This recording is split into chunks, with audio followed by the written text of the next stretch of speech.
Okay, welcome everybody. Noyantis user group. Today the 6th of November 2017. Myself and John are your presenters, and we're back in time sync, same as we was out for the last week or so. So yes, basically welcome everyone. As per usual, any questions or any queries or any ideas, feel free to raise your hand, open the mic, and we'll discuss them and go through them. Prior to doing that, I'll give you a quick update on where we're up to on the products. So this last week saw an update to the Chilcat wrapper template. Now that had basically the Chilcat product has quite a few elements to it, 90 odd elements to it. The main one of that build was the HTTP class, and that's quite large, as you can imagine.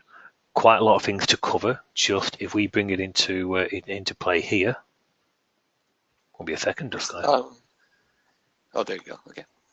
Yep, just I'm actually waiting for the page. Oh, I think I must have clicked on something else there. Sorry about that. I think Microsoft Edge has just died on us.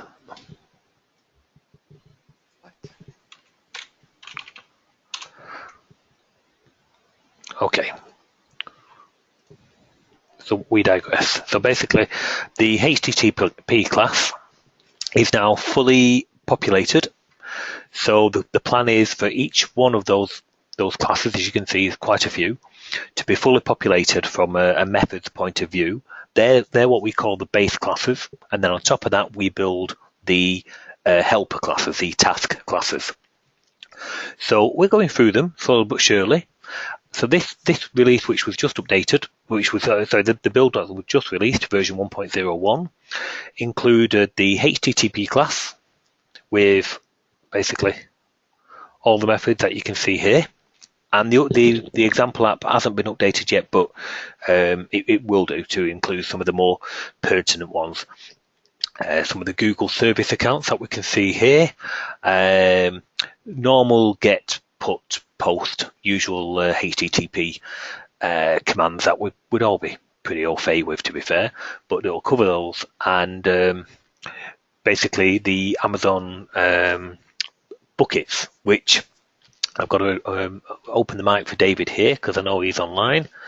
Hi, David. Hi, Andy. Hi. Basically, I've never used them, I'll be honest, but David has sent me some videos and some examples because he uses them all the time. I forgot to say thank you, but it was just manic last week, so thank you publicly. No problem at all. It was just a few minutes in between doing other things, and so I just quickly recorded that for you. Oh, brilliant. Well, basically the example app will cover things like that. So we all know the actual Chilcat product is very powerful, and creating the examples is going to be quite a task in its own right.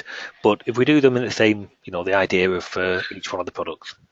So to go hand in hand with that, you can see some of these. I'm just going to mute you if you don't mind. Oh, you've done it.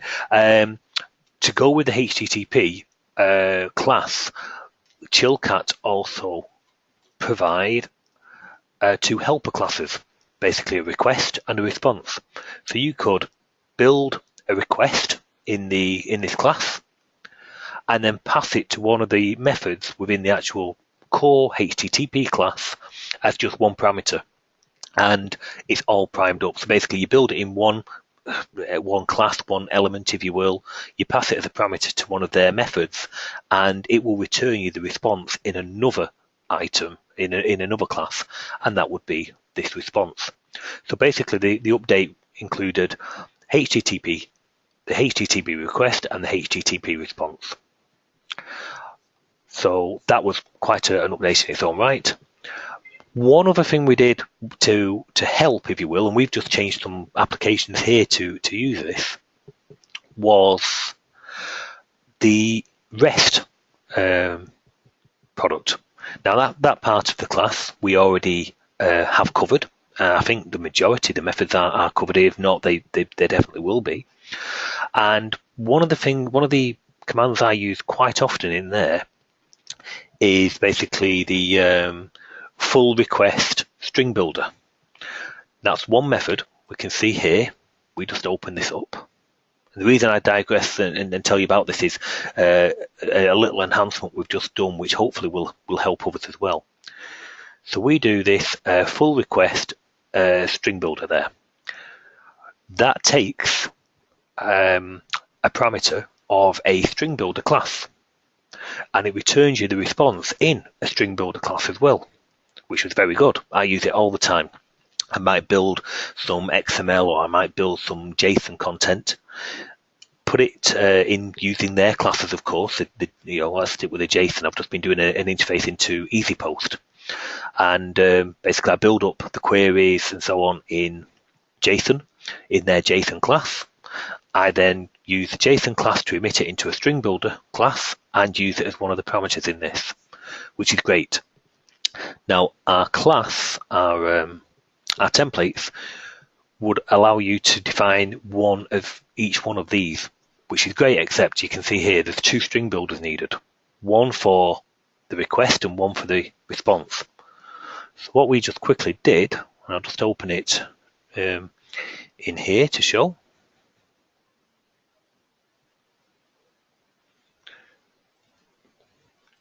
We go to our class.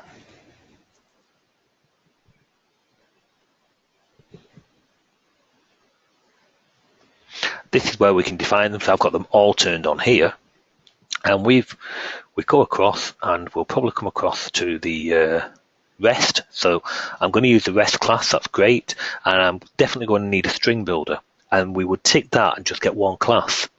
But as per the example there, you would need two. So we just added these two. So basically, it's just things that you would use on a common everyday usage of the product. So now you can tick string builder request and string builder response, and that will define the actual extra classes for you. So you can just prime up using those and pass them as a parameter to their methods. So you can prime them up and pass that the string builder request dot get object and string builder response dot get object, and we've just changed some of our applications to work that way. Much better, much easier, and a lot less code as well, as you would imagine. So that was the HTTP, the Chilcat update from this week.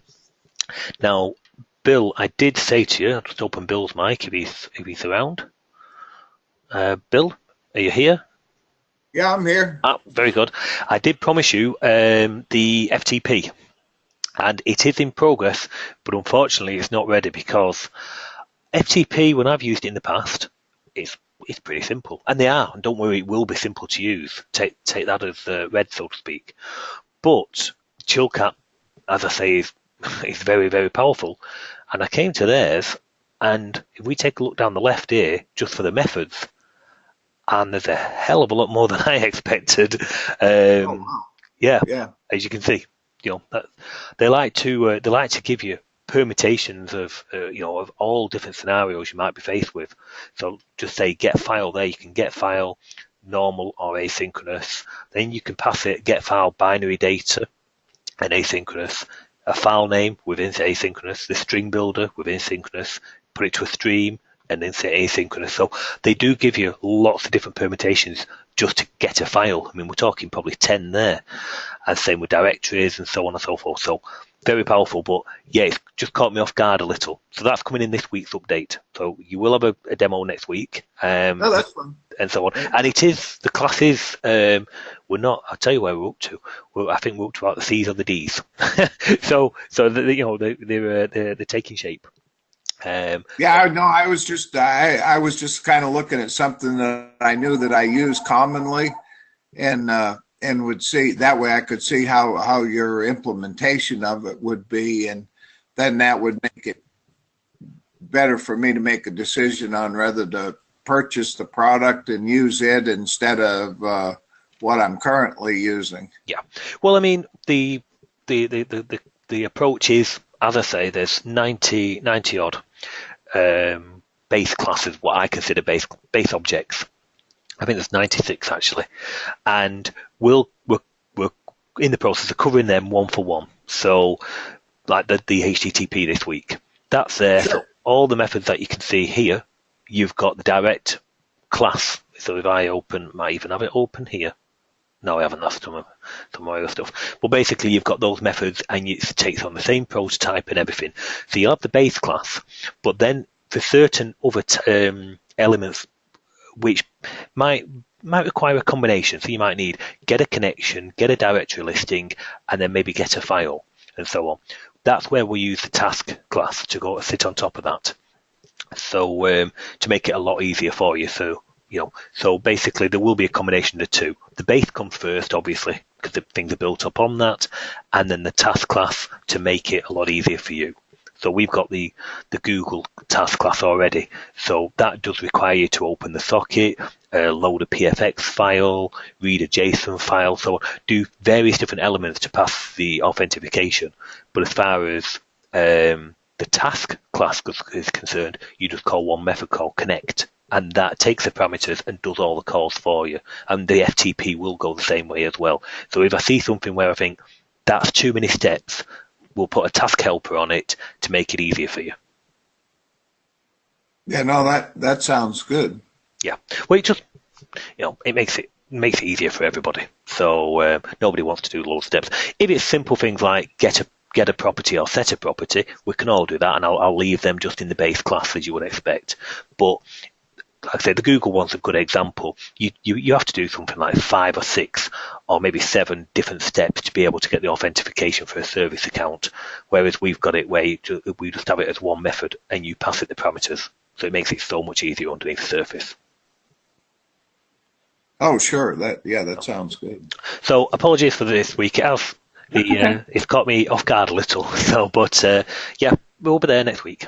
So, yeah, we all got our dragons to slay. Trust me. So, okay. Well, thank you. And then the other updates, which are currently in progress as well. So we are juggling a little. It's a good job we have got the extra time to be able to cover this. The other updates which are in progress are a fix to the command bars, which is long overdue. It's regarding the loading of the color themes. I did want to get that out last week. It didn't make it, but it will be tomorrow.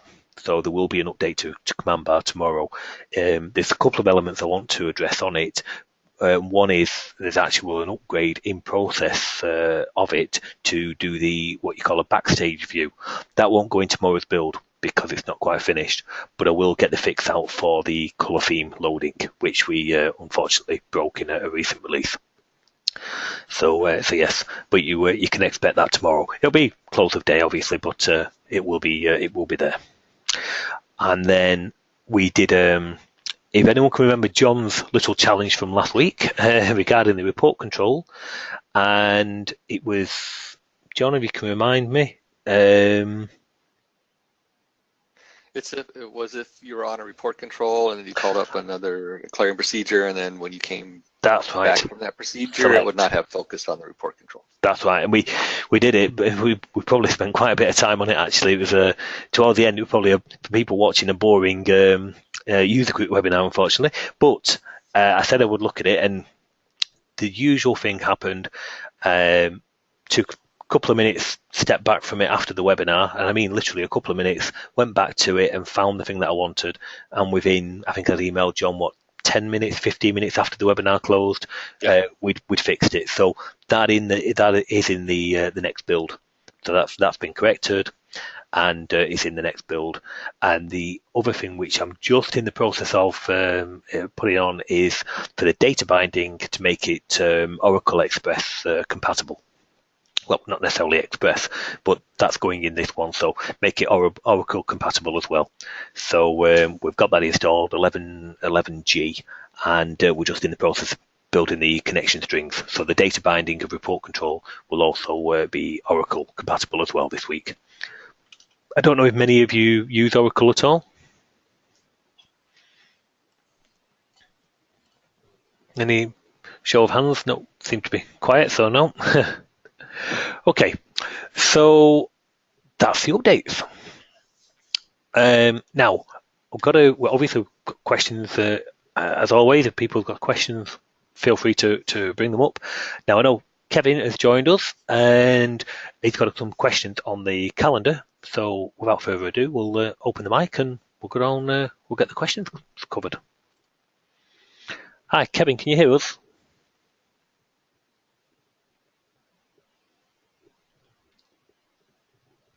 Nope. Hopefully you can hear us. We've got some questions typed in, so in the meantime, just while Kevin is hopefully getting a mic. No, we can't hear you, Kevin, sorry. You can hear us though. So basically, your mic is open from this side, but there is on the GoToMeeting control panel on the right-hand side, there is a picture of a mic. Just ensure that it's green and not red, because you might have muted yourself.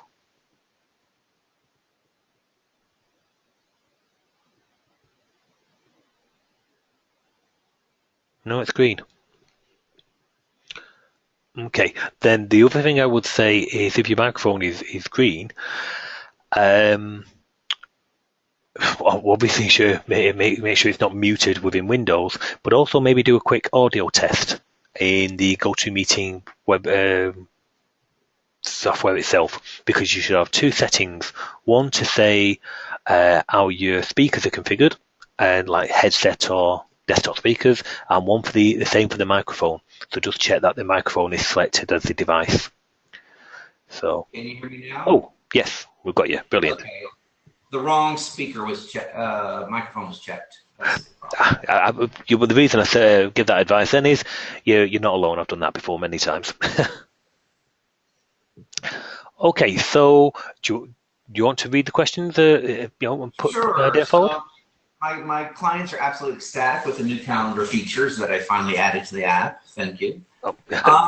But we have a situation where, we have multiple workstations updating the calendar, and when I hit the refresh button on a workstation, I call the new date method and pass it the same date range and so forth, and it doesn't refresh the calendar contents because it basically thinks that set of date ranges already preloaded. And I kind of look at your classes, and it looks like you're checking, the previous date load range to minimize rereading a lot of data, I presume. Okay. There is a fourth parameter. I say, I want you to go out there to the database and reload and refresh the screen. Okay. Now, on that particular file load record, which is, I presume that's the embed point you're talking about. Correct. Yep. Now there should be, it takes two parameters, a start and an end date, which is ultimately the range, but it does take a third optional parameter, a fourth. Now you should be able to pass that to it, which would force the refresh. Right, I've tried that, and it shows. So I guess really my big problem is the file load records. I have a debug trace in there. It shows it's loading all the data, but I can't get the calendar to refresh. And I've tried refresh contents, I've tried redraw, and it's not show. The calendar itself does not show. Okay. Let's take a quick look. Just open up. And so that may be part of the second question is, my user types in the date range January 1st. I show that my load records is loading all the January 1st, January 31st data, but the calendar doesn't jump to that date range, even though I have select date January 1, 2017. So it's like I'm fighting myself somehow. So okay. You've got your own date selection range. You're not using the date picker. You've just got your own range. Well, because of we have a really space constraint. So yeah, we just have two data entry fields. Select active begin, active end, and they type in January 1st to January 31st. My file load record shows that it's going out there, reading the database, calling, inserting all the records to the calendar, but the calendar won't jump to January 1st. Okay. Even though my select begin date and select end date is January 1st. Well, let's emulate your setup then, because this is what I always like to do, so people can relate it direct back to their app. So you don't have the date picker. Correct. Great. And we'll just put ourselves a couple of dates on here. So basically a start and an end, if you will.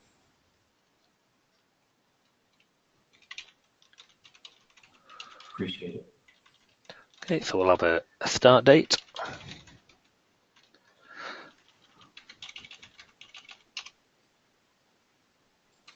And a end date.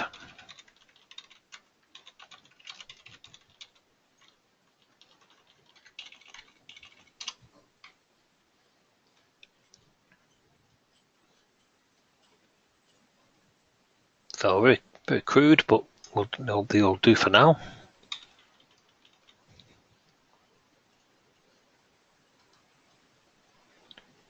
That will give us our start and end, and we'll just have a button to do the load.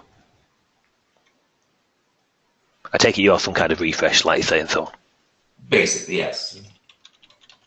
So like I said, I even tried trying to fake it out by saying, load file record 00, true, because I saw that your method basically will just set the previous load dates. Yes.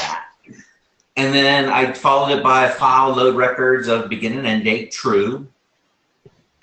And then I tried to call a new date, and I tried calling a redraw true. And it just isn't displaying the data. Okay. It's frustrating our users, so I'd love to see it. Yeah, no, that's fine. We will just take one step back and let's just check from the file load records point of view.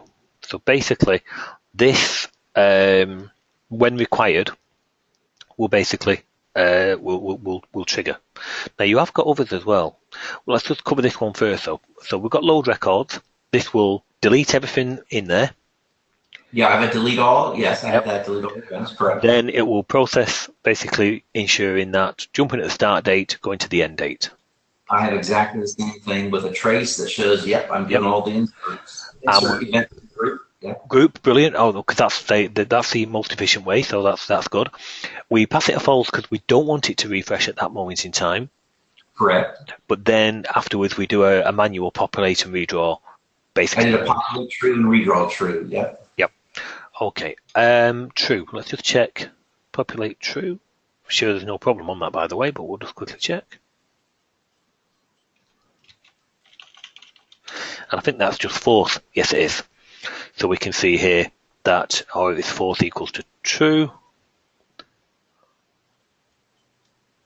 And callback won't be in progress there. So yeah, and the redraw will be very similar. And it is, yeah, redraw. Okay. So far so, well, from a point of view, so far so good. Let's have a look at what we get then. No, not that.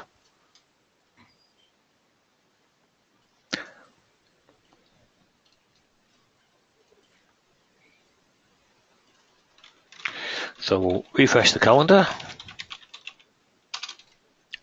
This is legacy template, but I don't think that matters to you. It shouldn't make any, no, it definitely shouldn't make any difference.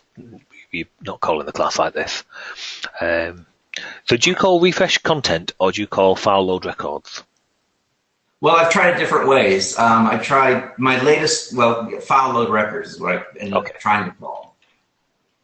Let's go with that. So we're in charge of it. So we've got our LV start date, LV end date, and we'll do a false on it. Correct. Let's have a compile of that. Now, of course, we will want some data, so we'll quickly put some test data in, and I'll just use this one. In fact, for that, let's clear out the data so it's a bit tidier. Won't be a second. So we know exactly what we're expecting. So all I've just done on the other screen is physically delete the tables. So I'll go into here. I'm going to put just very quickly put some records in. So. Well, I was going to say do January 1st, just so, or at least a month that's not the current month. Okay, yeah, fine. Even if it's December, just, yeah. Yeah, no, what we'll do. Where are we? So, first sept. Very quickly. We'll just do. Thank you. Second sept, and we'll get the idea. We'll do the same for October.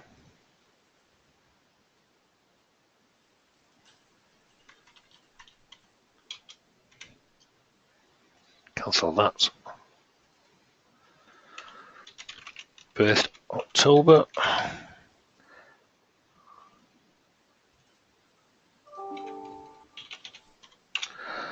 Second, and then same with November. So we know we've definitely got something for the first and second of each month.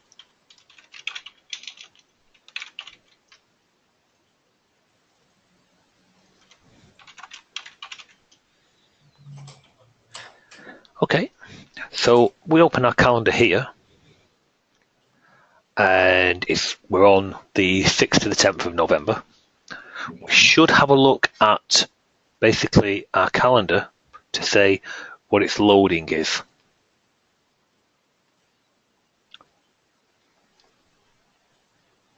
Oh, no, there's no date picker. Sorry, no, you've got an option on the date picker to say which date range do you want to pass it, the active view or the currently selected, but we're not using that, so forget that. Okay, so we'll load from the 6th to the 7th. We should have really put the messages in there, but no data, that's good. If I go from the 1st to the 7th, would expect, and now that's just lit up to say it's got some data. So that tells us we do know there's something there. We go back a week into week view and into that week view. So that took things. Now we've got no previous date. So we go to the first. Tell you what we'll do. We'll cheat. We'll go the 3rd of the 10th. And these are UK dates, so if you're wondering. Yeah, no, it took me a moment. 4th of the 10th. Refresh. Nothing, which is perfect. That's just what I would expect. And now we've lost the ones going forward as well. So wait, stop. You said show October 3rd through October 4th, right? Yes. Your calendar doesn't show that. Your calendar's showing October 30th to November 5th. Well, I've just purposely done that because that was my point. Now we've cleared out the future ones, but we've not told the calendar to move. We've just told it to load data. We've not told it to move anywhere. All right. So how do you tell it to move to the 3rd of October? Okay. So within here, you would have to go show date. Now show day. Now you give it one date. What range is shown would depend on what view you're in. So let's expand our window out. I don't mind if it's the first active date. That's fine. As long as they get to the beginning of the day that's loaded, that's okay with me. Okay. So basically we'll have a LV selection date.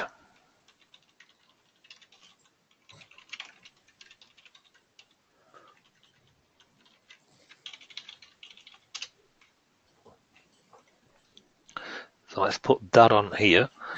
So better what we want to do is show you the separate commands, if you will.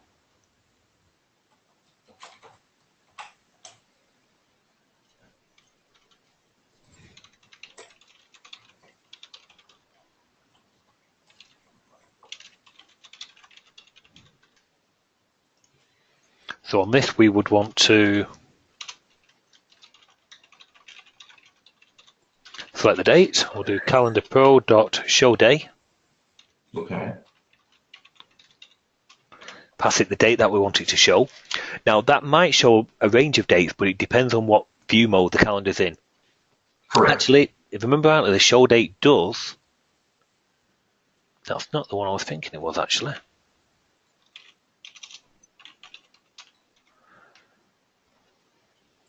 I was actually thinking there's another one. I'm sure there's one called Select Date as well. But let's go with this one. So we'll load the 1st of the 10th, 1st of October to the 2nd of October. Refresh would expect that to turn on, which it has. Now I'm going to ask it to navigate to the 1st of the 10th, and I expect it to take us there with data. That's just what it's done. So you're loading and you're displaying are two separate entities and can work completely independent of each other. And the show date was my issue. I couldn't get the calendar to show what I wanted.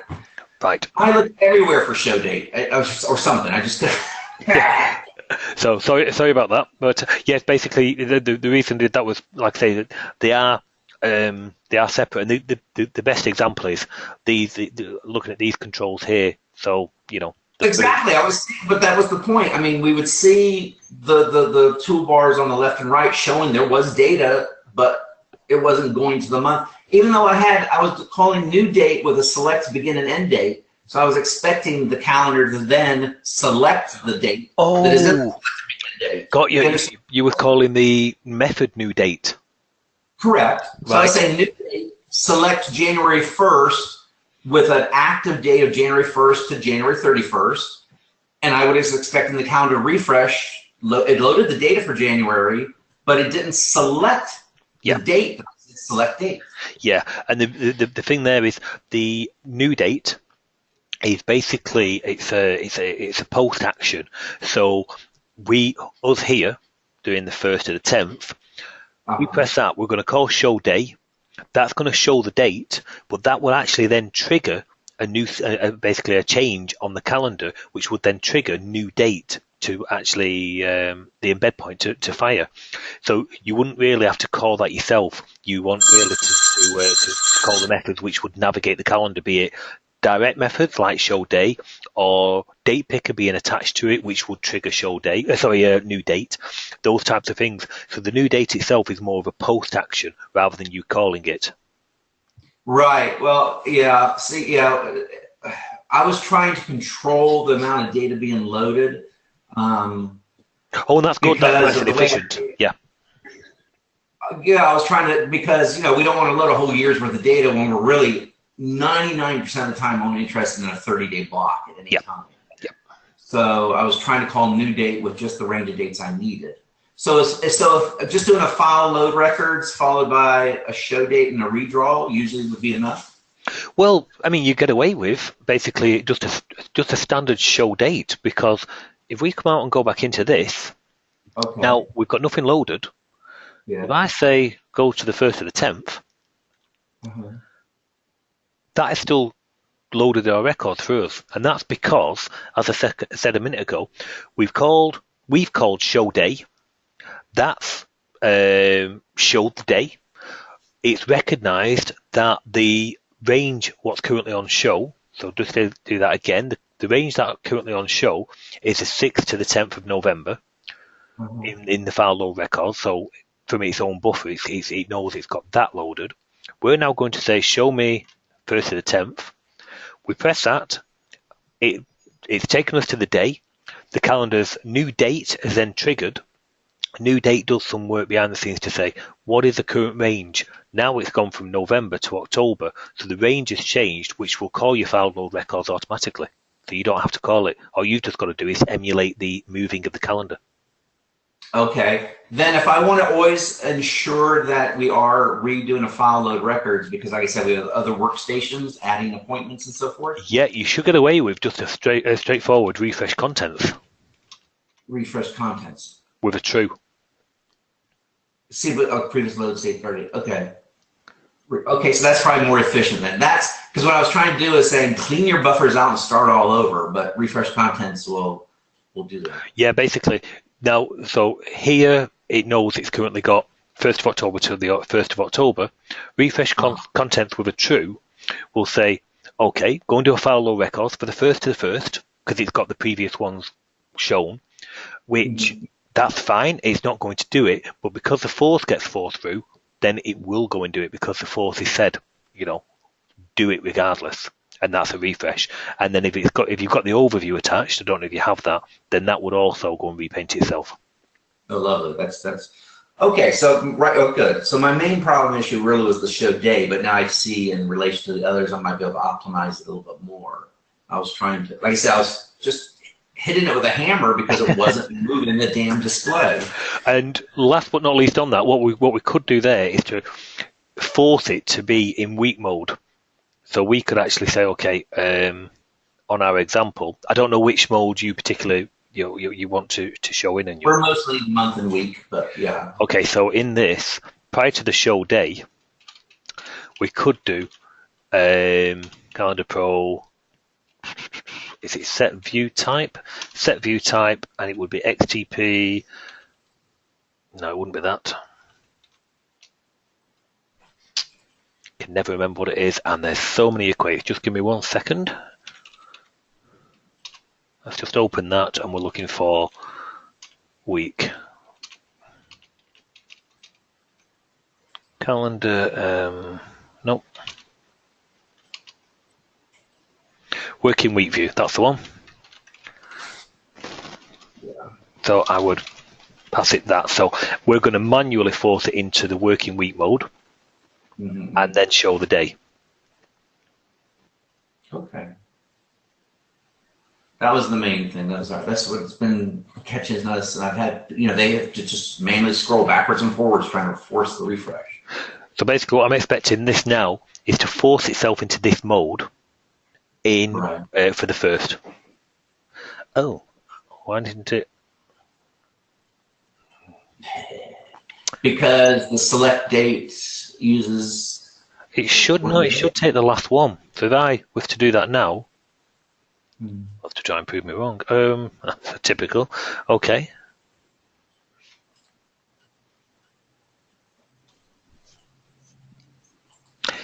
I would have expected that. There is in there some code to retain its mode, but that's really to do the date. Keep select daytime, but that's where you can pass it basically a day and a time, and that is the mode where we're keeping the view. Because what you can do is get it to jump to there, but say like the current time, if you were to automatically scroll down to the time of day, that type of thing. So there is another method called select daytime. Mm-hmm. I stick with your show day, although we could do that, but we could switch the mode afterwards, but it would actually technically call the load twice because the range would change, you see. Yeah, we were finding a lot of reloads. Yeah, so you don't really want to do that, to be honest. So this would do it.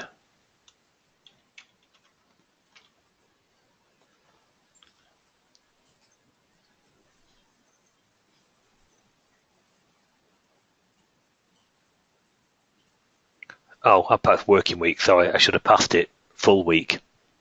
So I passed it in the wrong thing. But yes, if I'd have passed it full week, what's the other equate? There, full week view. But you would get two loads off that. So yeah, the show day must be the one with actually putting it back into a single day view for you. What we'll just do is we'll try that same one.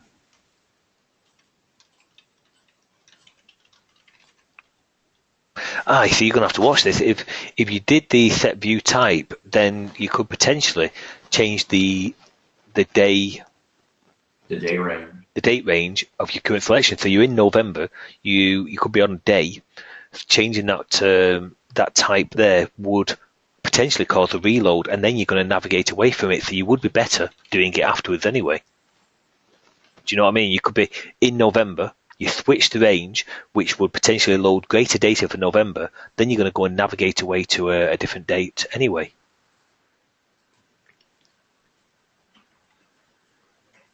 So you'd almost be better doing the select day and then switching it.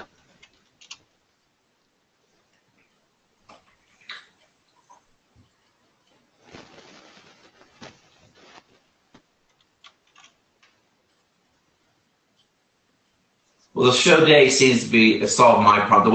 The way I'm manipulating the data, I'll check to make sure no extra reloads, but I don't need to change the view, so I'm okay with whatever view they're on. Okay. Yeah. So far, the example seems to be working.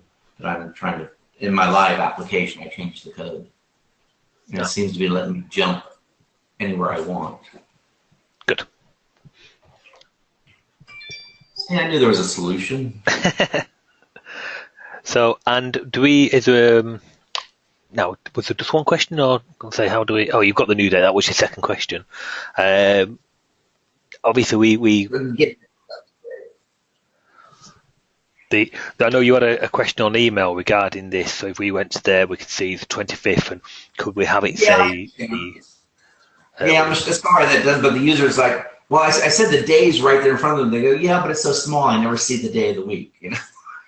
No, but I know what you mean. But no, I had a look, and basically for the purpose of the webinar, the question was, could that actually say the day? So could it say basically a bit like a D18, if you will? Yeah, could it say Monday, 25th of September, which would have been nice, of course. But this area here, so basically from the top of the day to just above the actual calendar itself, it's part of the calendar, but internally it's actually a separate entity, and it's called the calendar caption bar, and it can be manipulated. So you can say make it on one single line and don't allow these buttons and so on and so forth. But what there isn't is the ability to switch the picture of this, if you will, and that element of it is called the date label, and there is either no properties to manipulate the date label or to change the paint manager. Just had one quick idea, which I will just check while you're on, make sure I'm not telling you incorrect information. There's date label, so here's one I prepared earlier. No, that's just telling you is it there? Okay. I did just send you an email with a screenshot because it's hard to explain what that is. But okay, let me have a quick look. Yeah, screenshot showing my one of those little quirk, but no one can figure out what it is. Okay. So I click on it, nothing happens. That is an option on the template, I believe. Let's just take a quick look. Remember, this is a caption bar, so we should be able to go to, it'll be under option. No, it won't.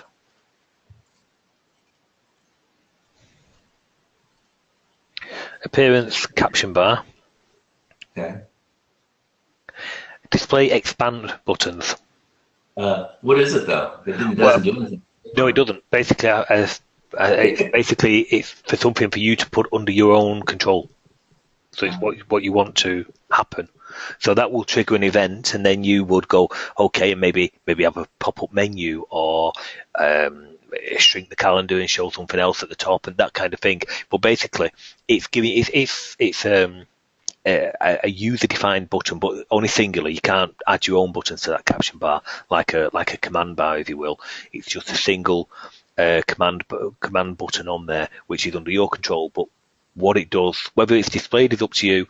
And of course, if it is displayed, what happens when it's pressed is entirely up to yourself as well. What method is called so as an embed point? That would be you'd have to listen for it basically. So let's quick look here. Expand button. There's our calendar caption. So there's our expand button. Expand button checked. No, we don't want that. We want to know when it's expand button clicked. So on the caption bar, that's what you would listen for. So. And so that's just an opportunity for me to pop up an options menu or anything. Just okay. Yeah. So basically, to follow that through, and I've never done this, so This will be good. We want to listen. We'll listen for that event. So I know we've covered this in our webinars, but don't do any harm to rewatch it. This we're going to listen for an event.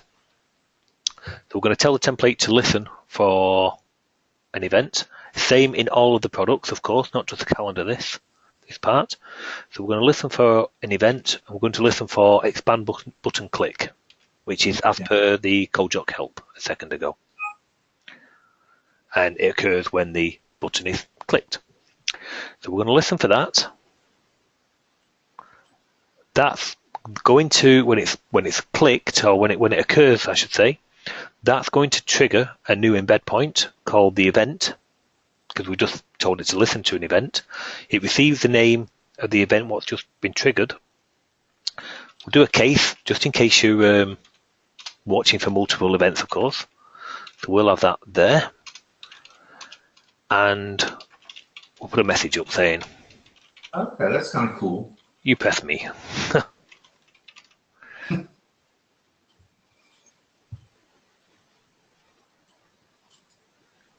Now I'm hoping into here, we click that, and there's you press me.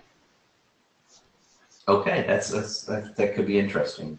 Well, I mean, an example in basically one of the appointment systems we have a command bar across the top. We actually turned some of this off, and we have it because we want to merge extra buttons into this, if you will.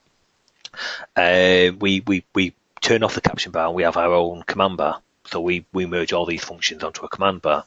Of course, that's great if you're going down that path, but if you don't, and you don't want to take any more real estate up, then we give them a configuration of what time intervals do you want? Do you want 15 minutes, 20 minutes? I know that's down there, but that could quite easily just be on a one-off pop-up options menu, if you will. So there, you could pop up a window, have all your other settings, like time scale, view type, so on and so forth, on a pop-up window.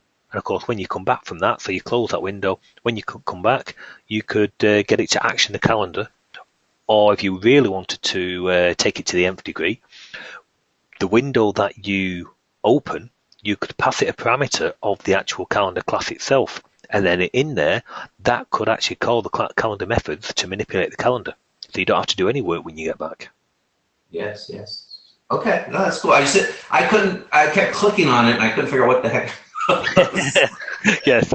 Well, that what we just did there is listening for listening for events, because of course and you know, I think I clicked it to see what it was, and I just forgot to unclick it, and my users kept going, well, what the heck is it? And I said, I don't know. So yeah, so sometimes they notice things I don't notice a lot of times. It's the events, and basically we monitor for all the particular events that we need to monitor for and action upon, but you've always got the ability to listen for anything else yourself as well. We never black box anything from that point of view.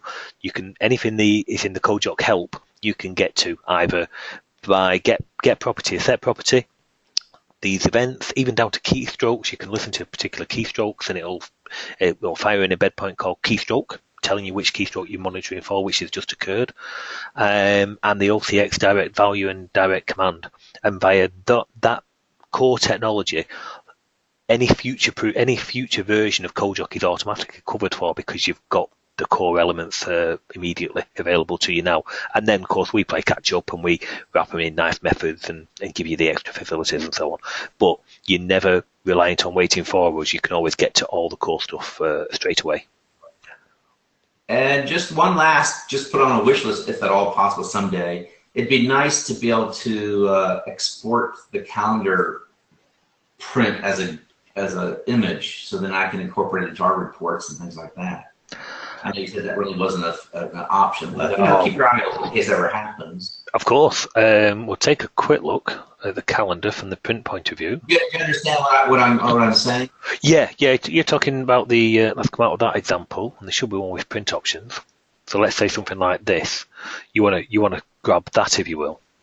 Exactly. Whatever happens to print in the view, yes, because we want to wrap it in maybe an email, or wrap it into a report or something. Now I know that they do a method, and it's the print, because obviously we call the print. There's our print calendar.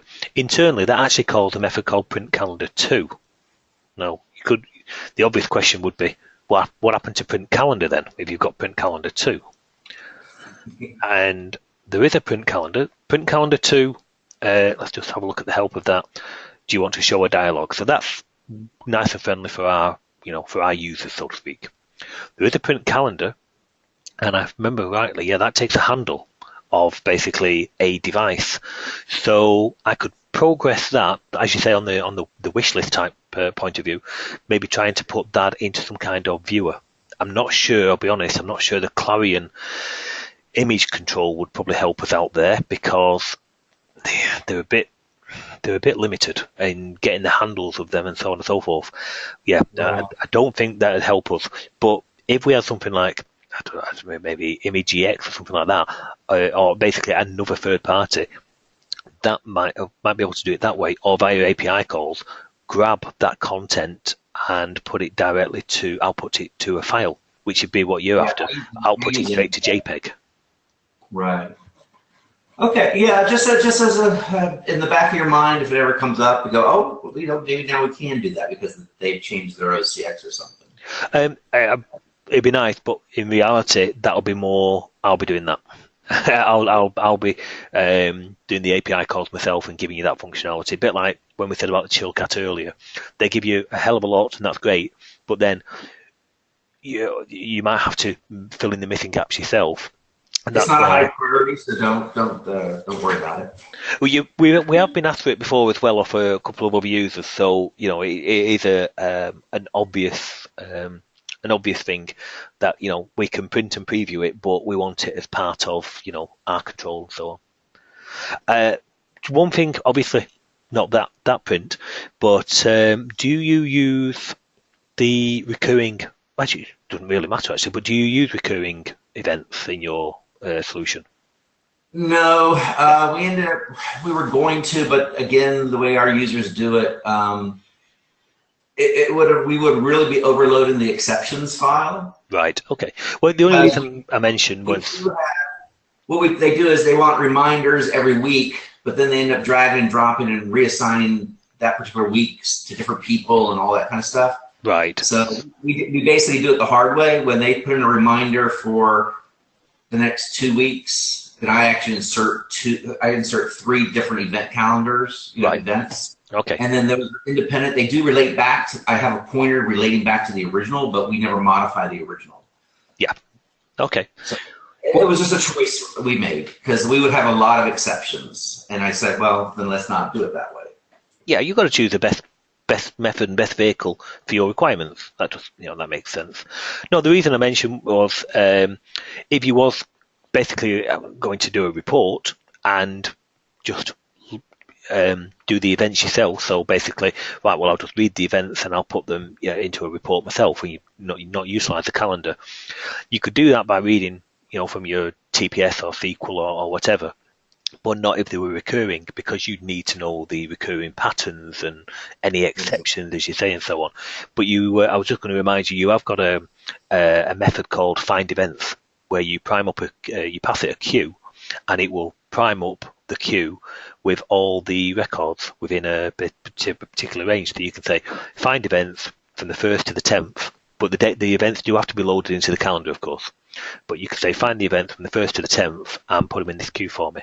And I think there's a couple. I think you can say between times as well, and it will filter it down and populate the queue with just the content you're after.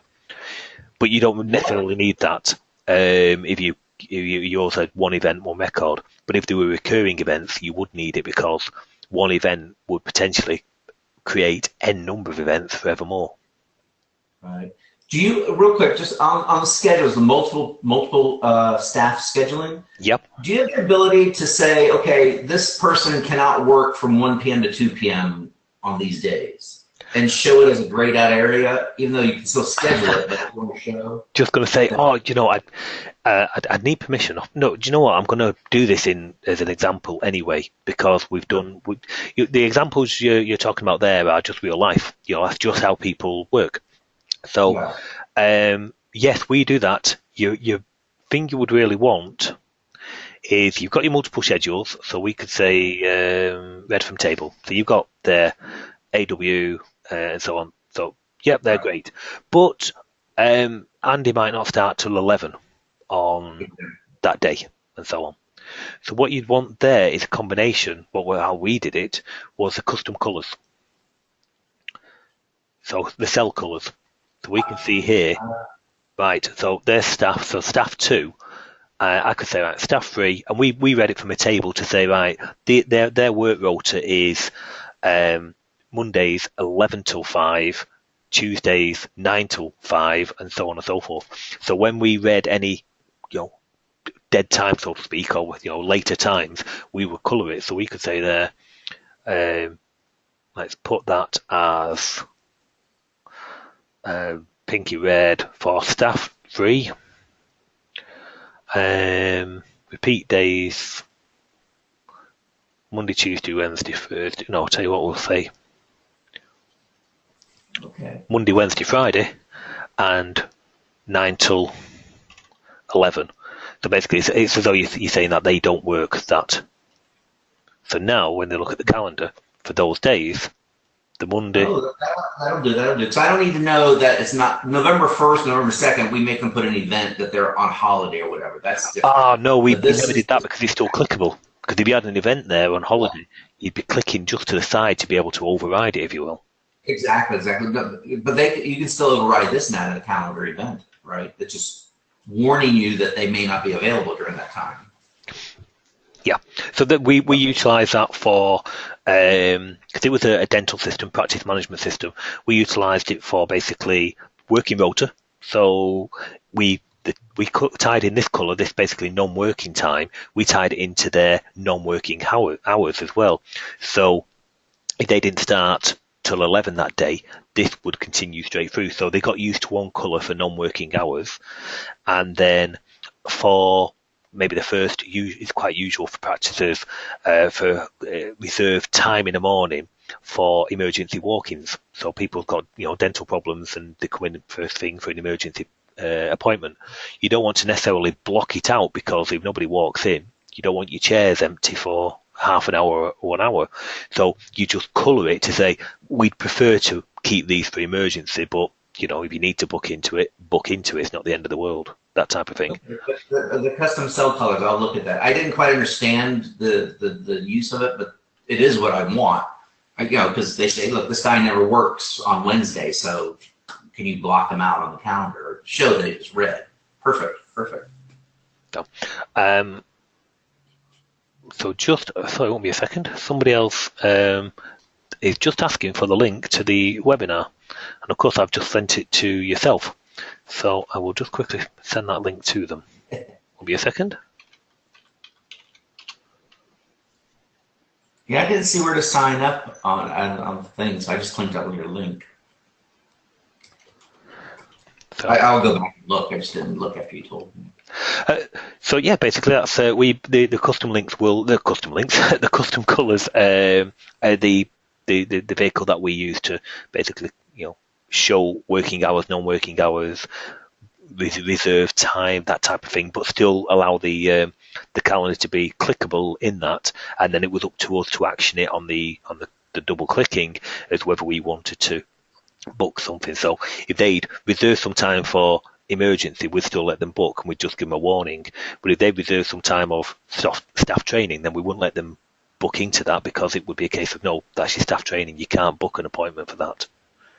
So perfect. No, that was a wish list that they wanted. I said, I just can't figure out how to do it. Custom color cells will do it. Yeah, no, it's very simple, and it supports repeating ranges or just single one-off days. Mm-hmm. So. Thank you. Cool. Michael's just asked, just a quick reminder, the workshop apps in Clarion 8.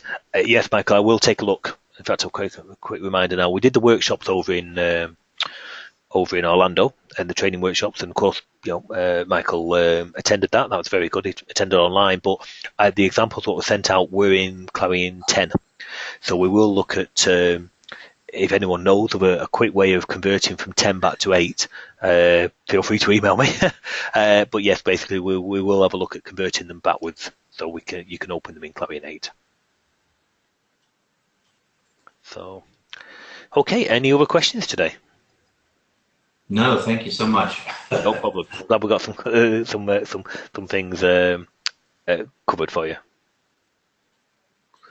Okie dokie. Anybody else?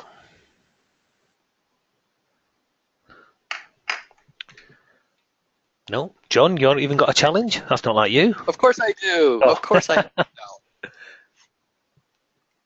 This is one of the things we looked at a couple weeks ago with docking panes. Oh no! And I know. I'm sorry, you're breaking up. I can't hear you. I said. Okay. I'll just type it in Skype for you so you can see it. No, it was the moving docking panes around when you have, what did we turn off? The title, right? If you turn the title off and then you move the pane, then the tab goes away, so there's no way to move it again. That's right. Now, we were going to try and, I think we were going to try and trap it and change it so you could. Okay. I think we started an example app. I'm just going to quickly see if I've got that for you, because if we have, then obviously it'll be a little faster. Yeah. Another thing that would be helpful in the meantime is to make it so you can't move them at all. So that, I mean, the tabs will be there, but you can't undock it and move it somewhere else. Let's bring in straightforward docking panes. We have got one, but this is dated September, so that's definitely not yourself, because it was only a couple of weeks ago, weren't it? We're doing that. So right, okay, let me find the other example then.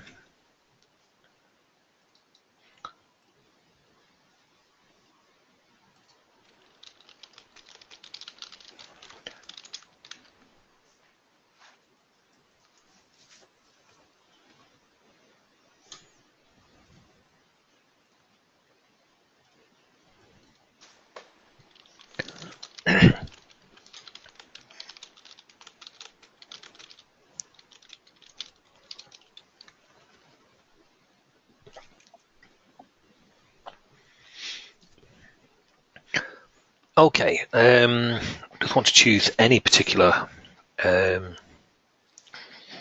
example to start with, I suppose. Create a nice simple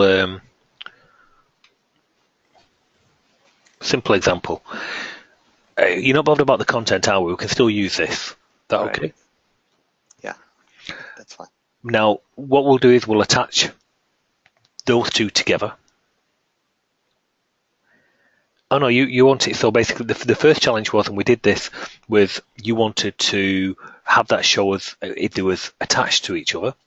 So you got your tabs. So you wanted the tabs showing all the time, but basically even when you've only got one. Is that correct? Yeah, I never quite got that working either. No? But that's...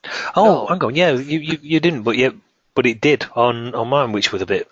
Yeah, it did on yours, but not mine. So I'm not terribly concerned about that. That's probably okay. But if the end user moves the tab and then they can't move it back or something, you're stuck. And that's because of not showing the title, I think, right? So they move the tab. Can you move the tab? Oh, you can move it by the tab. I never knew you could do that. So let's just turn the title off. I docked it alongside, side by side, and then that's where the... So talk me through the settings. Let's just emulate that on yours. So what have we got? Hold on.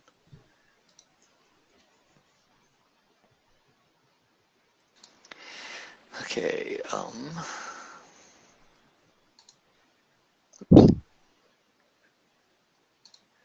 Okay. Okay, so I have...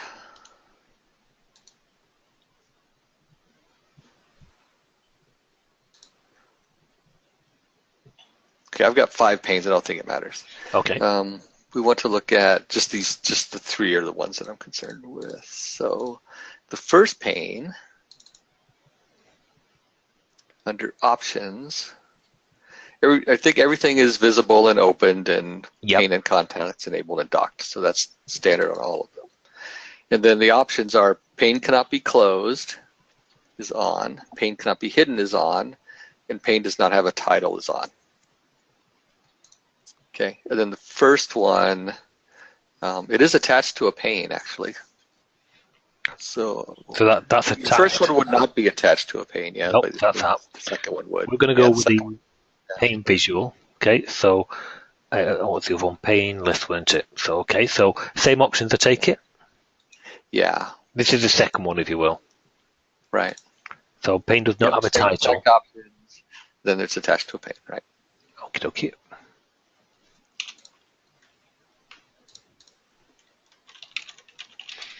And the same with restore, I take it?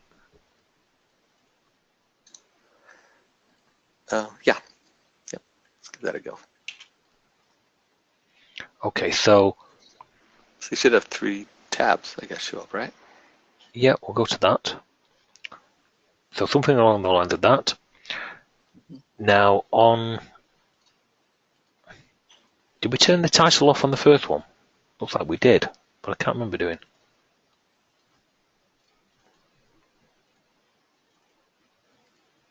Oh, we did, yeah. So you do want the first one to have a title, is that correct? Or none of them have a title? I think none of them. Let me double check. None of them should have a title. Right. Okay. Nothing has a title. Yep. So that's correct at the moment. They don't have a title. This one does, the close, but they don't. So right. Now you're saying that they can float by, yeah, and they can do, can't they? Wow. Mm-hmm. Okay. So now it hasn't. Now it does have a title. Mm-hmm. That does. And that's okay. But dock it now so that you have like a side by side dock. To there. Or attached. Attached. Now we'll be able to. See now that you can't move it again. And the tab still stayed at the bottom too. At least on mine it does. You should have maybe 3 tabs still down there. But it's like it's detached itself from the tab. No, well, maybe not. On mine it stays behind, but no, I'm going to say I wouldn't expect if I left that would lose its tab, which I would expect obviously. Right. And then bringing it back would put the tab on. Right. But anyway, yeah. See, there's no way to move it again. You're stuck.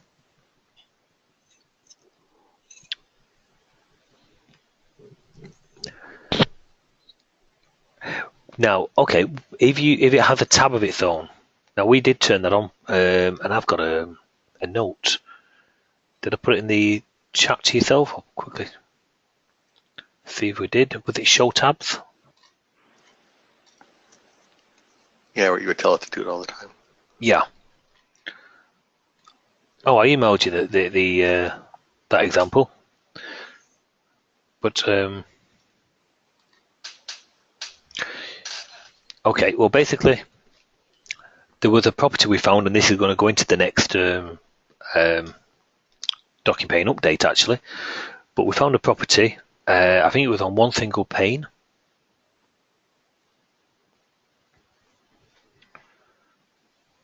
Can you remember what the pane where the property was, John? I sent it to you, but I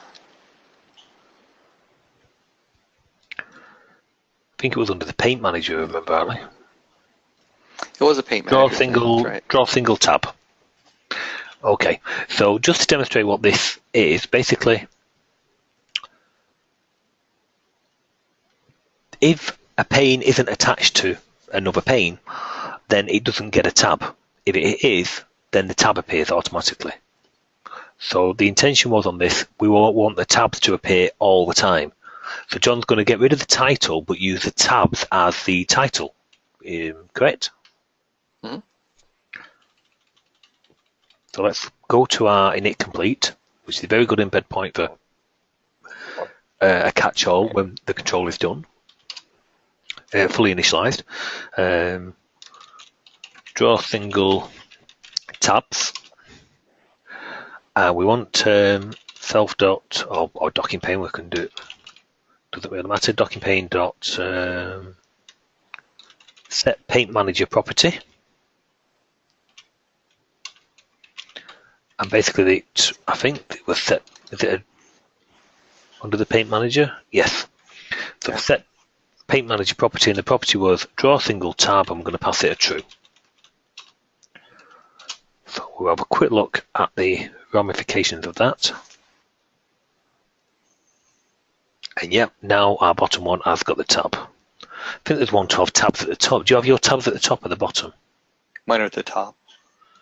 Is that a template setting, or did you do it via code? It is. No, it's a template setting. I can't remember, to be honest, if do that many. Appearance. Tabs, tabs. Yeah. Top. Very good.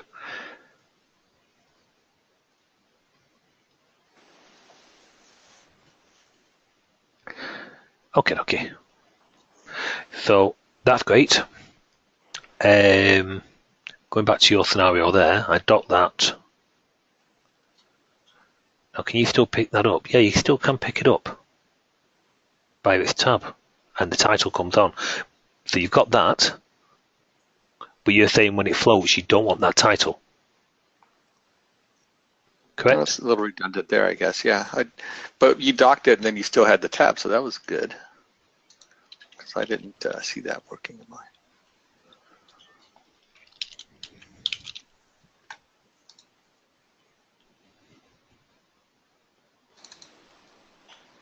Set tab pane manager property, draw single tab. True, right? Paint manager property. Set paint manager property. Yeah, set. Okay. Rather than set property, it's let me just go to that. Yeah, let me look at yours again. I mean, the alternative would be set property, and then you could do it that way as well. Both are exactly the same.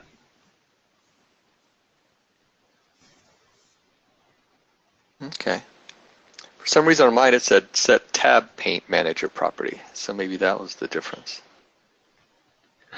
No, sorry. It says same paint manager. Sorry, no, you see, you've got, again, in all the CodeJock suite, you've obviously got, in the whole products, you've got set property, but then in the CodeJock suite, you also have set paint manager property. And all we're doing is just saving you building up the actual, the collections, if you will, the path. So we're just saving part of the path. Okay. Oh, I'm testing it now to see. Maybe that does take care of it. Fingers crossed. We will wait with bated breath.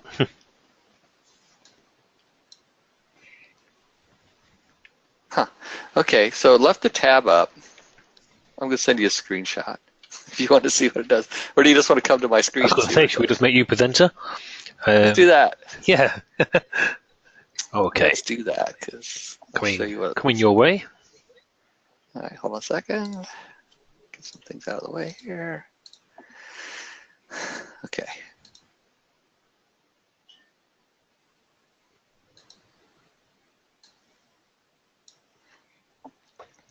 So this is how mine looks right now. So you've got a single tab? Yeah, but I've got two of the same thing here. All right, I'm going to start again. Let's start again. So I can show you what happened on mine. There. The single tab thing's working now, though. That's cool. Okay. All right, so it's doing this. Now, this is another thing, and I don't understand quite what's happening here. But see how there's two tabs here? Yeah. I told it to hide this one. And it's hidden like maybe 4 out of 5 times, and then the 5th time it shows up. You know, same code, no changes. Sometimes it shows up, sometimes it doesn't show up. I want it to be hidden. It's not something to like the code is on an event or a timer, is it? Anything like that? It's one static place where it's going to go through each time. Yeah, right. Yeah. So I'm not sure why this keeps happening. But look, let's close it and I'll just run it again. Let's see what happens.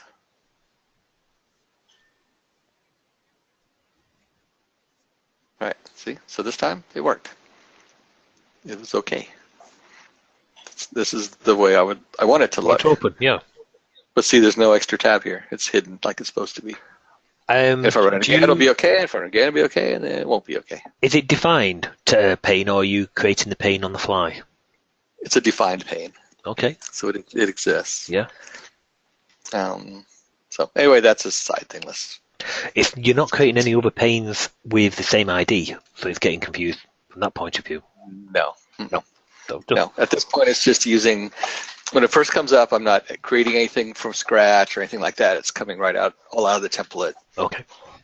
All the settings are coming from the template. So, okay. So here I've got 2 panes. Let's just take this one and dock it here.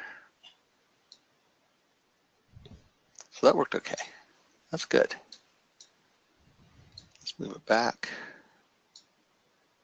That worked all right. So maybe the problem is with my created panes, because I'm going to lock this one, and I'm going to create a new one. So this one is created on the fly when I do this. All right, so this is one created on the fly. So maybe there's something in my settings here that's causing the issue. Because if I do this, drop it here. It's left it. It left this one behind. Yeah, I made this new one here. So it must be something in my creations.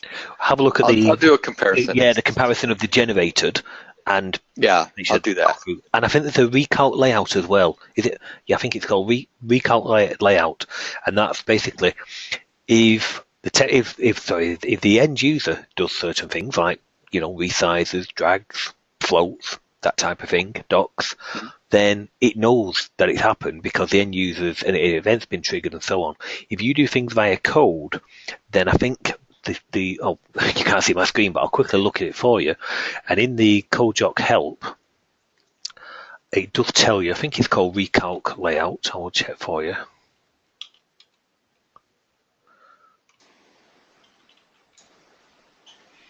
Command bar, docking pane. Recalculates the entire layout of the docking pane. No, it's not the one I'm thinking of.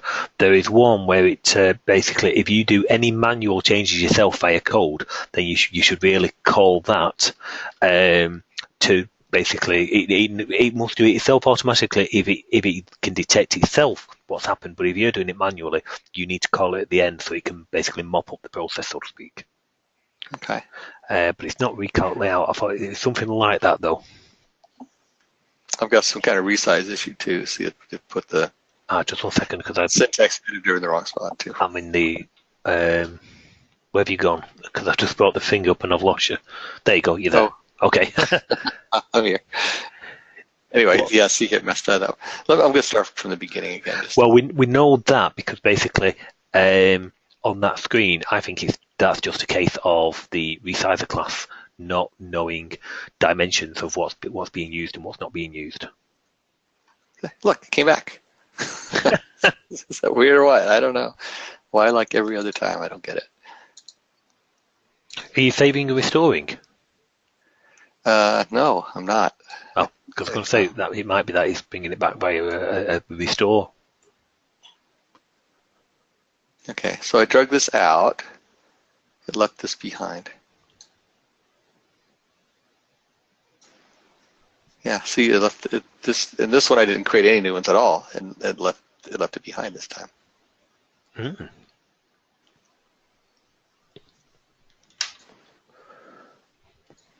And now I have 3 of them. If you click so on I've got the one I left behind. There's the first one. There's the second one. Oh, it's not even treating this as a real tab anymore. No, it's like I think here. It's almost as though all the way over here. It's almost as though it needs basically a tidy up to so it knows. I'm trying to think of the actual name. I'll open up the docking pane class and see if I can find it that way. Because there's a method you can call. Just see if I can bring it up.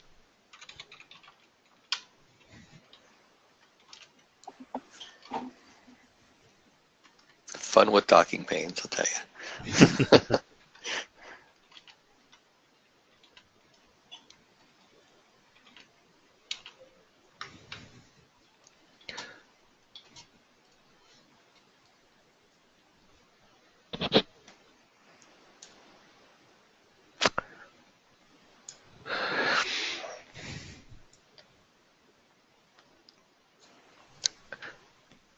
got at the back of my mind that it is recalc layout, but it's not. It's not saying that.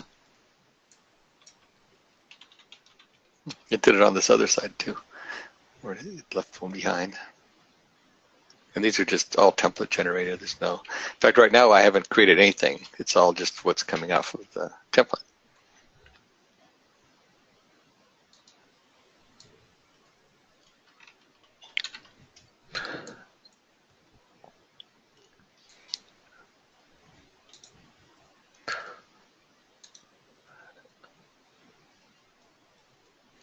And on yours, I'm just bring you back into. Oh, you. I restarted. Yep. So I was just checking on the tabs.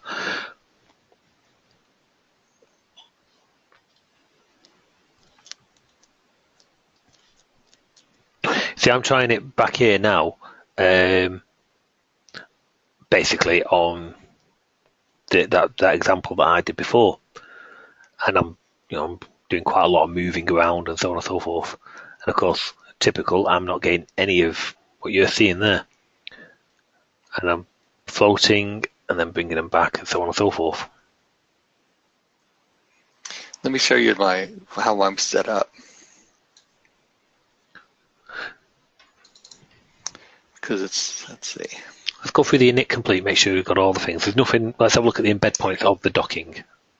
Okay. Do you want to see the setup though, just in general of the yeah, what we'll I got going? take a quick look. Okay, so I've got a command bar. I don't know if that's a factor, but there's a command bar here. They're aware of each other on that window from a size point of view. So it's on the command bar, you'd say make aware on the third party. Right, okay. Yeah, and I did that, I believe. Yep. Yeah, so it knows it's there. Yep. Okay. Right, so nothing unusual here. Standard stuff here. There's no save and restore going on. I don't know if that's different or not. And that's just, everything's on. Okay, so my panes. Oh, let me just change my settings so yours. Sorry, just. Okay. So back onto appearance if you can, please. I'm literally going to copy yours. So what's your first one? Interface. I've got apply. You haven't. Okay, so I'll just undo that. Default. I'll put mine as pane list, which emulates yours. 0255. Splitters. I've got real time. You have. I think you had. Yeah. Tracker. Tracker. Right. Okay, I'll do tracker. I do prefer real time to be fair, but yep. Should I change mine? No. Let me just do the thing. So tabs first. Visual Studio 2005. Top auto size. All tabbed. So show selected in bold. Use clear type, clear text. Okay. Let me take a look at that first. Okay, looks like yours. Okay. And it's left one behind. Really? Yep. So you think it's one of these things that's doing I've just done the same test, what obviously I did a minute ago, and now it's just it's left one behind. Visual theme. Okay. Well, that's good news, I think. Okay, so appearance. I'm going to switch the appearance. I'm going to go back to default rather than Visual Studio. I know it sounds silly. Just want to take that out of the equation. Okay. Nope, that's left one behind still, so it's not that. Let's turn off the bold.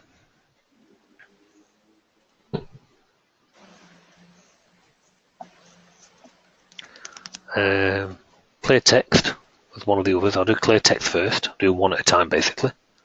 Yeah, figure out which one it is. Nope. We're just imagining in our heads what you're doing. Because I can put myself back as a presenter. Yes. Okay. Well, before I take it, you can see the screen again. It's like radio. We can just imagine. So we'll bring that, and I'll move that, and there you go. No, I wasn't getting that before. Yeah. Okay. Good. So we're on a track here anyway. Oh, so I just turned on clear type, so let's just compile. Sorry, turned off clear type. Okay, so that's that. Next, we'll do the bold. Oh, tabs in bold.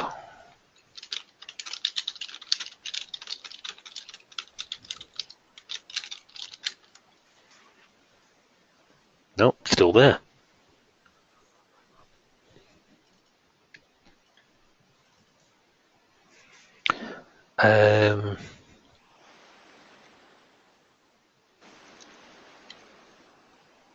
I had that as real time, so let's put that to real time.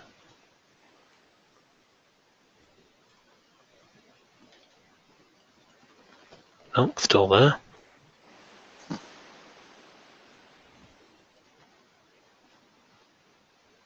Ooh, definitely got itself. Okay.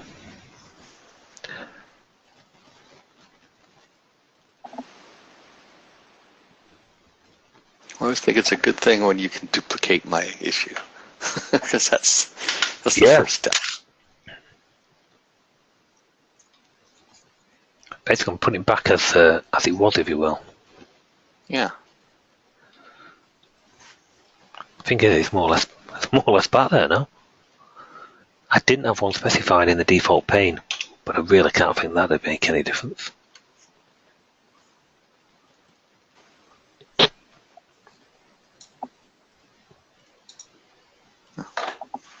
Oh, straight away. Got issues, so.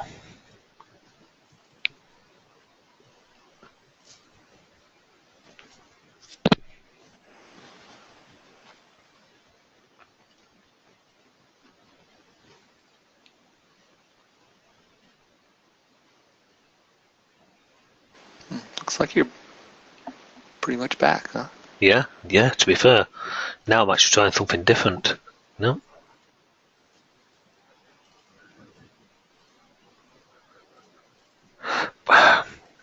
Well, basically before, that's apart from the bottom. That basically is our standard demo app, if you will. Yeah.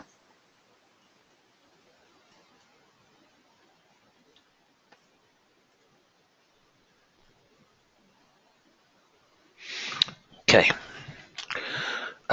Just going to do one particular thing. On that close. Oh, can't do that. Okay.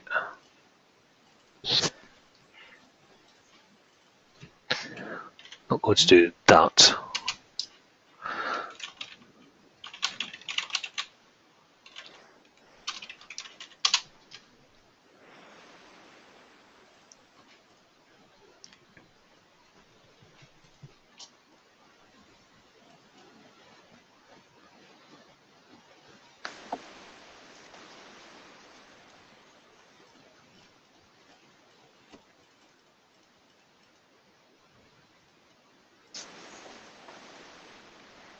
No.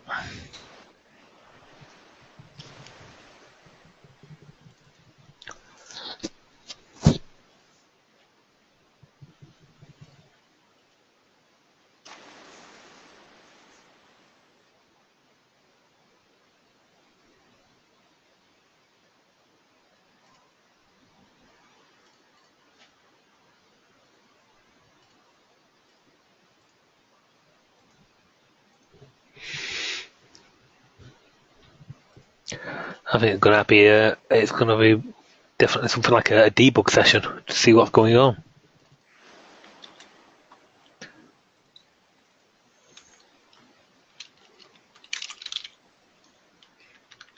No, leave that. The only thing I was going to say is you're using a newer version of the CodeJot control, so I very much doubt it's that. Yeah, I'm on 03, I think, 17. Yeah, so, and I'm on an old one, so that's fine.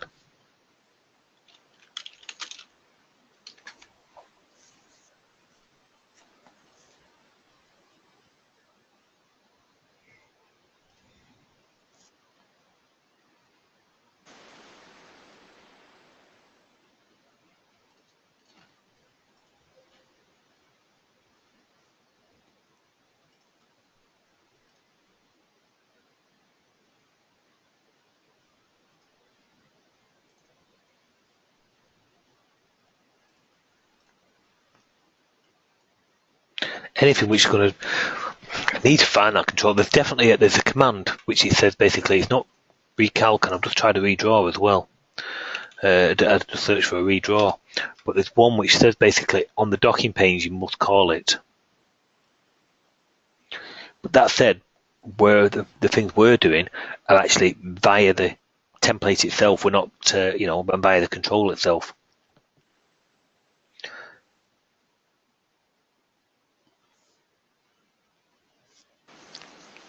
Is there a way to prevent dragging of tabs at all? Where you just lock them in? Well, you just don't allow float. Is that what it is? Yeah. So if we go to our pane definitions, it says it cannot be floated.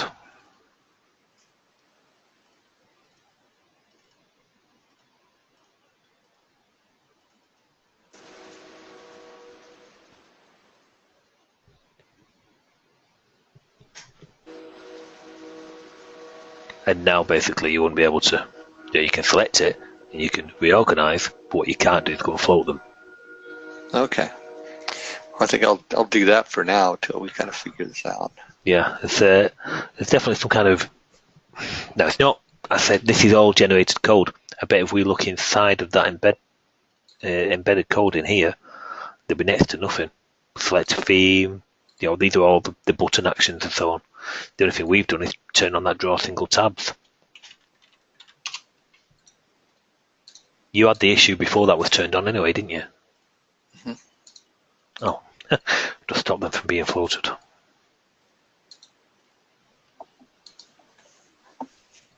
So I'm going to just put mine back to being floated.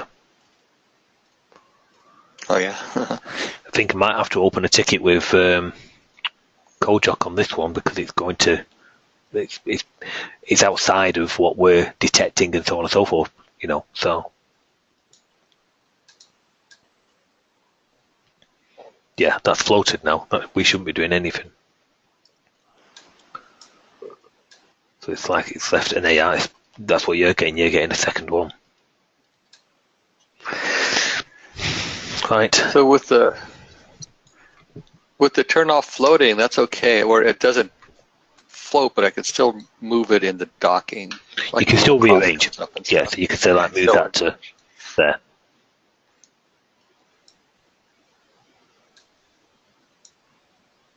Oh, hang on. Now I've got floating turned on, so bad example that.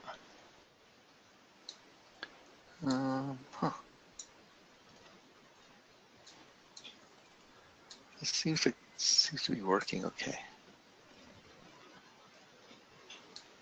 So I just turn mine off.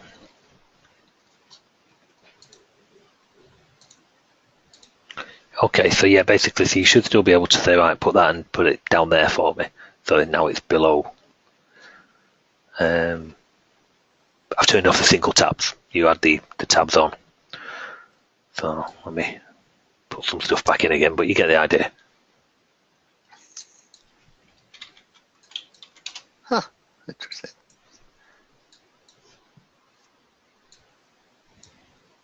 I'm not getting tabs left behind if I'm just rearranging.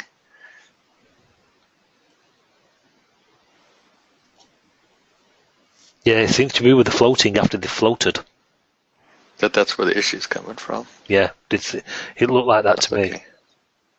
I think that's actually okay for what my app does. I don't think people need to float it. I think but rearranging seems to be working okay. The only problem I've got now is just the resizing. I guess we can work on that later. See, the floated there, we're not doing any action to do with being floated. These are the actions. So there's an embed point called action, which tells you what's gone on. This gets called heavy usage, basically. This gets called a lot. But on the floated, we're not doing anything. So, yeah, I think I'm not trying to duck the issue, but I think that's more of a Kojak bug, which we'll have to open up with them. And on the resize, I think that's just the resizer template you're using Cape Sauce or Mike's. Mike's. Using Mike's. Okay, I think it's just they're not aware of the particular size, because let me just bring you back to being presenter again.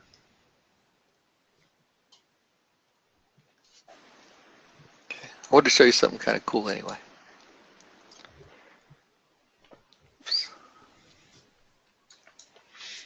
Okay, okay. Are you presenter? I don't think you're showing your screen yet. Ah, there you go. It should be there. Okay. Before you go on what you were going to do, look, I have things highlighted in the syntax editor. And what I'm doing is I'm editing the syntax file. No. And adding the word in. Yeah, I'm adding in the word so I can. So if I'm doing a search, see, it highlights what you searched. I just did a search for employee, and then it shows up here. But there's some bug with it, that it's like every other time I do it, it doesn't highlight. I spent hours on it trying to get it to work, and I might go into this later. We don't have to deal with this now. But it looks cool, doesn't it? It looks good. It looks good. Yeah. A bit like the report control with the highlight, the inline filter, the inline search, sorry. But exactly. But I figured that the highlighter worked well. But see, now look, it's like it's not showing it now. It's like every other time. In fact, look, all the highlighting is gone, even though the file is there and it's correct. And well, you've got the declare, so it's seeing some stuff. Is it just not doing it until it comes back into focus? You know why I did that? It's because I have a shortcut key, Control-Alt-U, for my testing. Ah, okay. the only thing it does is read in the file and write it back out. That's the only thing it does, and then it works. That's just I've been just struggling with this because I'd love it to just do that. And now I just did it again, Control-Alt-U. It just read in the file and wrote it back out. That's all it did. And now, like, the red's there for some reason, but the blue's disappeared. The create's not there, and that select isn't highlighted. This is, but nothing else. I'll press Control-Alt-U again. It just read it in and wrote it back out, and now all the syntax highlighting is back. You have to do any kind of redraw in between them? No. Try redraw in between them. I have. I mean, that's one of the things I was doing, but in this case, that's all that it does. I don't know. It's not something I think there's something played about, especially wrong manipulating the style. I've not tried that. Yeah, but it's not even. I mean, it's just at this point, all I'm doing is reading it in and writing it back. It's the exact same file, basically. All it's doing is just changing the. But then are you telling it to reload it? I think you should really do that after you've written it back. Do you think so? Yeah. But it's like it's still every other time. I mean, it's like. See, when I came in this time, it didn't write. Okay, let's do this. I'll write it back so there's nothing there, and I'll do another search. Let's do a search for shift. See what it comes with. Okay, so that appeared. Now if I do nothing else, and just do another search for address, same code, no highlighting.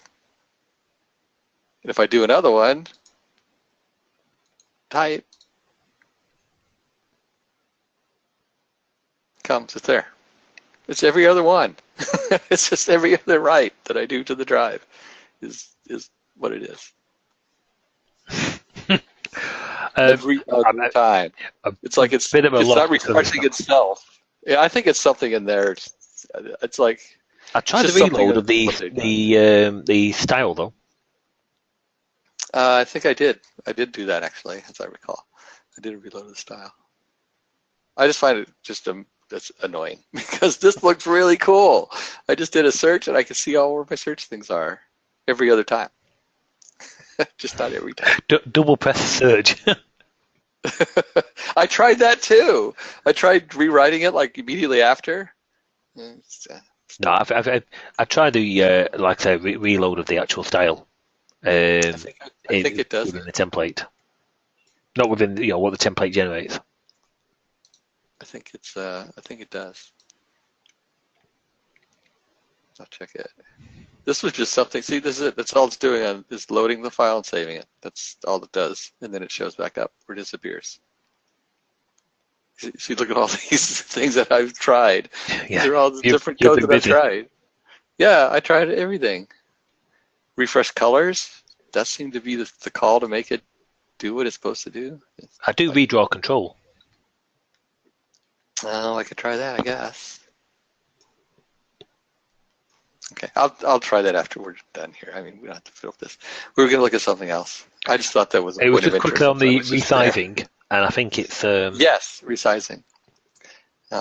Okay, so if I take this here and move it there, yeah, see it's moved up, but if I move it back here, then it gets in the right spot. yeah. Just make that again. Make that smaller again.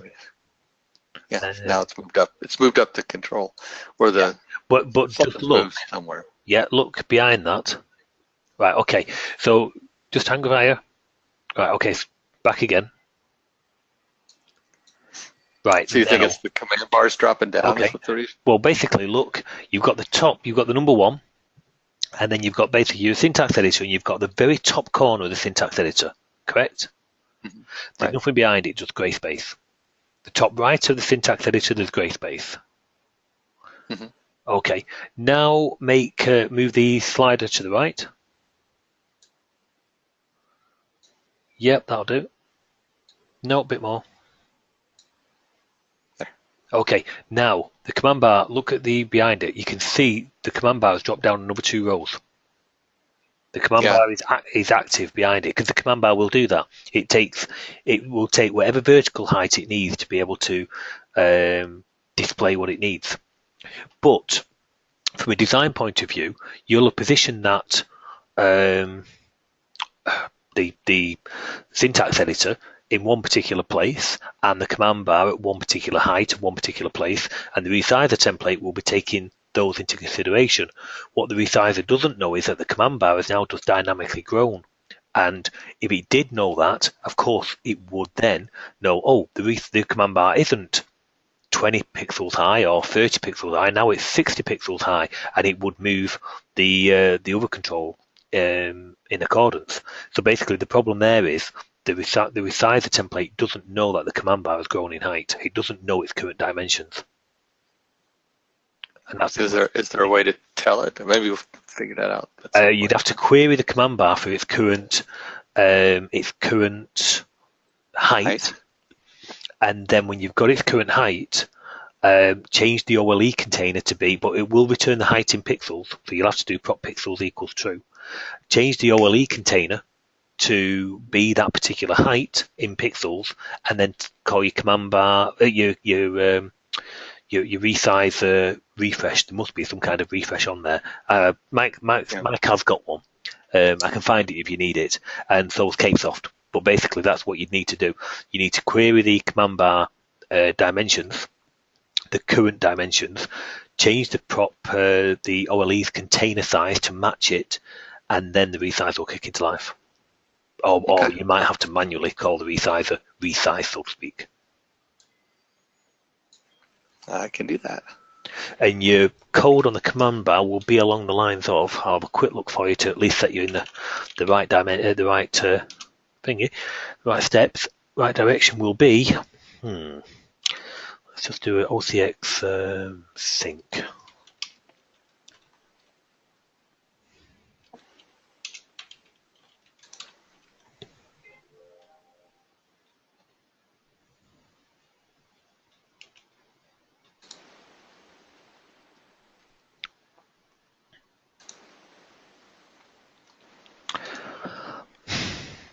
You could probably get, oh no, that's a set OCX height. Sorry, John, I'm just looking away here, which might help you, because there's a method called sync OCX height, which normally you would only call if you attach to the frame, but in your particular instance, you do want it on there as well.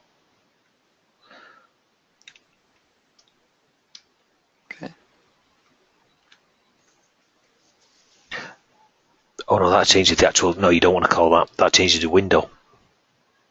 Yeah, no, you don't want to do that. That changes the window because it's normally called on a frame. Right, so it's not that. But to get the size,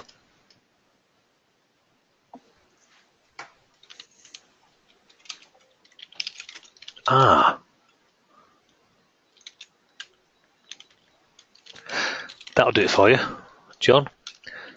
Yeah. To get the size, you call calc overall height, and that will return you the height in pixels. Okay. It'll be along the lines of prop pixel equals true, OLE prop height equals command bar dot calc overall height, then prop pixel equals, and maybe store it and restore, store it and restore it, that kind of thing. Okay. But yeah, because basically calc overall height actually gets the 4 dimensions. It binds 4 variables, left, top, right, and bottom. It gets them from the command bar, the command called get window rect, and it passes them 4 bound variables, gets them, and works out the difference for you. So when it comes back, it gives you just the basically the height needed. Okay. I will give that a go. Okay, so you made a note, calc overall height, so literally, but where you want to do it is probably after some kind of resize event. Right, after resize, yeah. Yeah. Okay. Oh, better still, Cool. If your resizer class has an embed point where it's about to do its resizing, you could put it in there. Okay. That might be a better place for you. So just before it does its resizing, you go and manually call the that basically turn the prop pixel equal to true for the window. You could even leave it true, I suppose, but make sure it doesn't upset the resizer. But basically, temporarily take a copy of it, set it to true, set the OLE prop height to calc the command bar dot calc overall height, and then restore your prop pixel. And I think that'll do it for you. Okay. All right, I'll give that a go. Cool. So, I think we are done because we're already over time, but there's nothing new there. Hopefully it's been beneficial for everybody. And yeah, if nothing else, I shall see you all next week. Sounds good. Thanks, Andy. Okay, thank you, everybody. Bye. Bye.